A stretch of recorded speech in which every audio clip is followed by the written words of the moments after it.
బులెటిన్లో మరో breaking news చూస్తున్నాం. ఆదాయానికి మించిన ఆస్తుల కేసులో ఇరిగేషన్ శాఖ ఎగ్జిక్యూటివ్ ఇంజనీర్ నూనె శ్రీధర్ను ఏసీబీ అధికారులు అదుపులోకి తీసుకున్న సంగతి తెలిసిందే. ఆయన్ను కస్టడీ కోరుతూ ఏసీబీ పిటిషన్ వేయగా 5 రోజుల పాటు కస్టడీకి నాంపల్లి కోర్టు అనుమతించింది. దీంతో ప్రస్తుతం చెంచల్గూడ జైల్లో రిమాండ్ ఖైదీగా ఉన్న శ్రీధర్ను ఇవాళ కస్టడీలోకి తీసుకుని 5 రోజుల పాటు విచారించనున్నారు.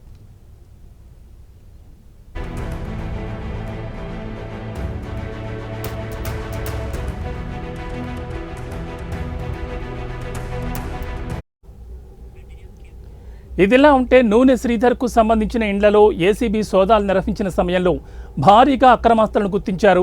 200 కోట్లకు పైనే శ్రీధర్ అక్రమాస్తులు కూడబెట్టినట్లు నిర్ధారించారు. హైదరాబాద్, వరంగల్, కరీంనగర్, సిద్దిపేటలోనే విలువైన ఆస్తులు ఉన్నట్లు తేలింది. శ్రీధర్కు సంబంధించిన బ్యాంకు లాకర్లలో ఉన్న బంగారు ఆభరణాలు, వివిధ ఆస్తులను గుర్తించడానికి విచారణ చేపట్టినట్లు ఏసీబీ అధికారులు చెబుతున్నారు.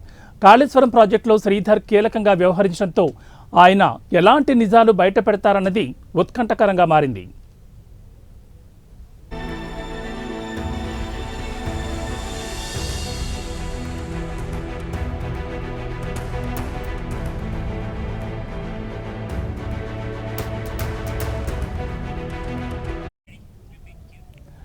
ఆదాయానికి మించి ఆస్తుల కేసులో ఇరిగేషన్ శాఖ ఎగ్జిక్యూటివ్ ఇంజనీర్ నూనె శ్రీధర్ను ఏసీబీ అధికారులు అదుపులోకి తీసుకున్న సంగతి తెలిసిందే.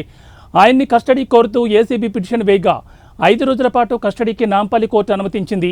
దీంతో ప్రస్తుతం చెంచల్గూడ జైల్లో రిమాండ్ ఖైదీగా ఉన్న శ్రీధర్ను ఇవాళ కస్టడీలోకి తీసుకుని 5 రోజుల పాటు విచారించనున్నారు. ఇదిలా ఉంటే నూనె శ్రీధర్కు సంబంధించిన ఇండ్లలో ఏసీబీ సోదాలు నిర్వహించిన సమయంలో భారీగా అక్రమాస్తులను గుర్తించారు. 200 కోట్లకు పైనే శ్రీధర్ అక్రమాస్తులు కూడబెట్టినట్లు నిర్ధారించారు. హైదరాబాద్, వరంగల్, కరీంనగర్, సిద్దిపేటలోని విలువైన ఆస్తులు ఉన్నట్లు తేలింది. శ్రీధర్కు సంబంధించిన బ్యాంకు లాకర్లలో ఉన్న బంగారు ఆభరణాలు, వివిధ ఆస్తులను గుర్తించడానికి విచారణ చేపట్టినట్లు ఏసీబీ అధికారులు చెబుతున్నారు. కాళేశ్వరం ప్రాజెక్టులో శ్రీధర్ కీలకంగా వ్యవహరించడంతో ఆయన ఎలాంటి నిజాలు బయట పెడతారన్నది ఉత్కంఠగా మారింది.